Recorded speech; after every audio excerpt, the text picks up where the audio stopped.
This is Super Yacht News with E. Sisman. Hi, welcome back to the channel. So this is a developing story. A motor yacht has sunk in the Red Sea. The vessel, a 44 metre or 144 feet yacht, was operated as a liveaboard dive vessel.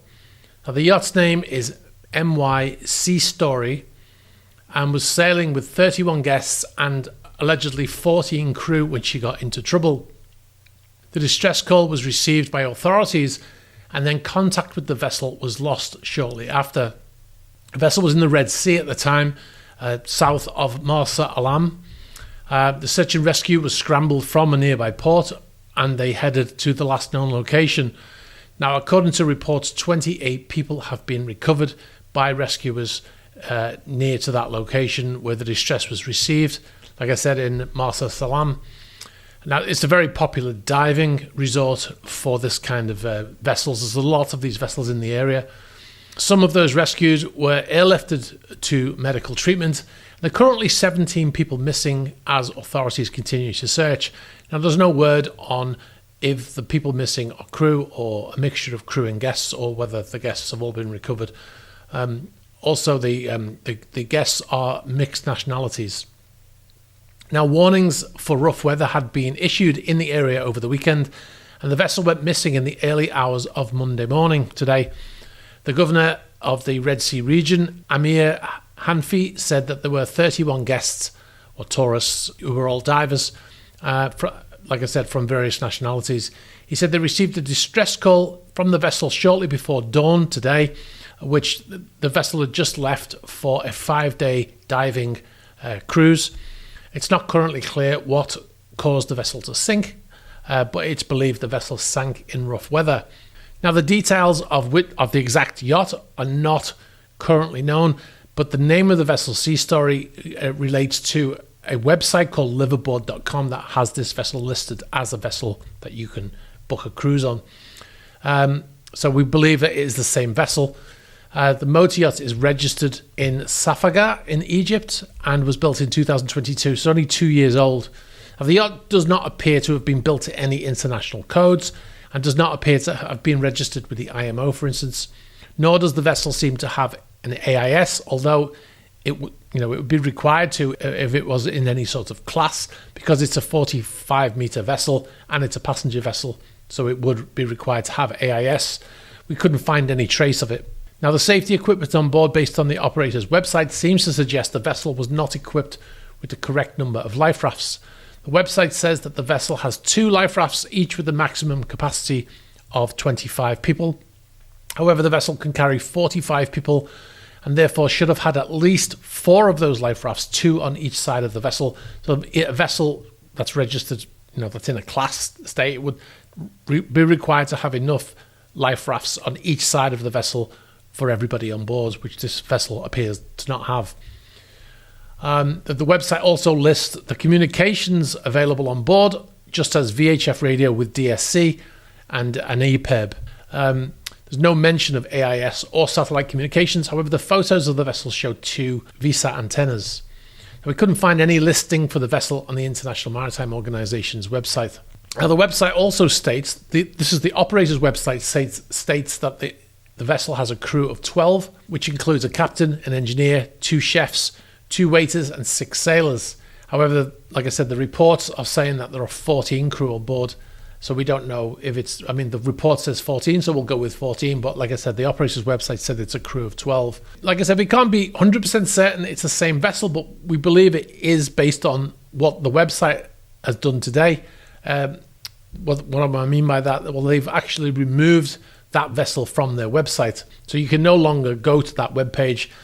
We were looking at it this morning, and then all of a sudden it disappeared. When you go to the link, you just get this general page on the website. So that would seem to be, them pulling that to prevent people from being able to learn about the yacht and perhaps the life-saving facilities on board. However, we found the same website in another location in a different language, which we converted into English. Now, also, the Associated Press reported that when they called the company to ask for information in Egypt, the reporter was told they have no information, and then they just hung up the phone. Now, this is not the first incident of a liveaboard dive boat operating in the Red Sea to have gotten into trouble. Last year in May, a similar style motor yacht liveaboard dive vessel called the Carlton Queen capsized and sank nearby to the area where this one is now sank. Now, fortunately, all the people on board escaped the wreck and were rescued by nearby boats.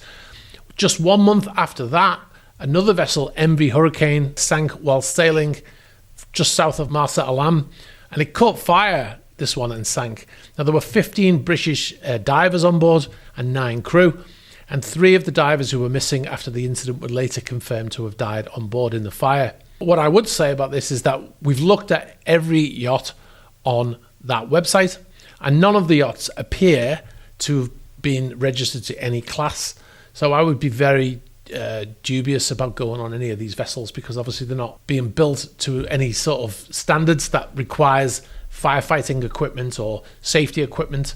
Also, that vessel was built out of wood, so it kind of looks like a super yacht. It's 4 decks high, but if you've got no registration of a vessel being built to any sort of class, then you're really taking your life into your own hands by going on board. So I would say that based on the accidents that have happened in that area, I would say that it's really dangerous place to be going in terms of diving. Also, that area, the Red Sea, there's a lot of ships being attacked by Houthi rebels. So it sounds, I don't know why people are still going there, really, to be honest. But yeah, I would be very cautious if you're intent on going. I would find vessels that are actually built to safety, with safety standards in mind.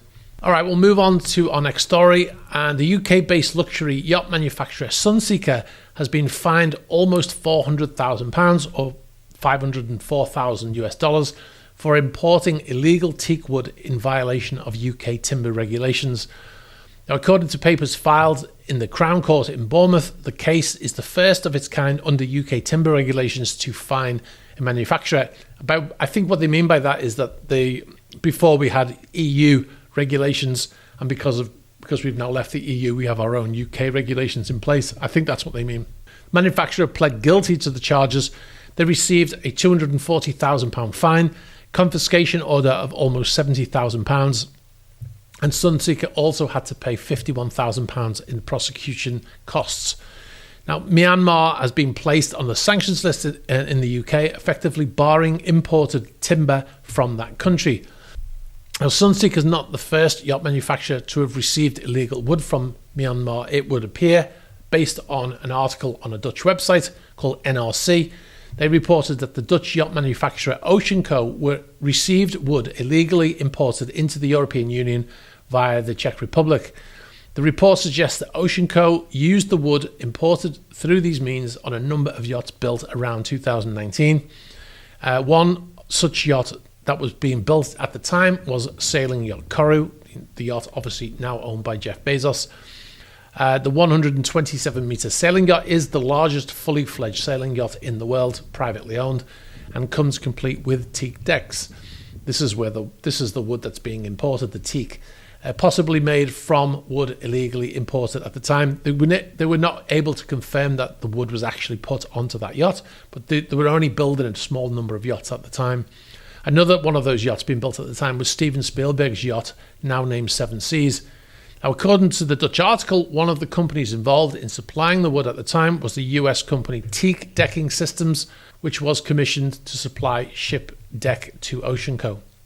Now, I'll add a link in the description to the article. It's translated into English, so you can read that article there from the NRC. I'll put it in the description, as I said. All right, guys, I'm going to leave it there. If you've got any information for us, get in touch. Get us in that email address in the ticker. Get us on the About page of YouTube. You can get us on social media and all that jazz.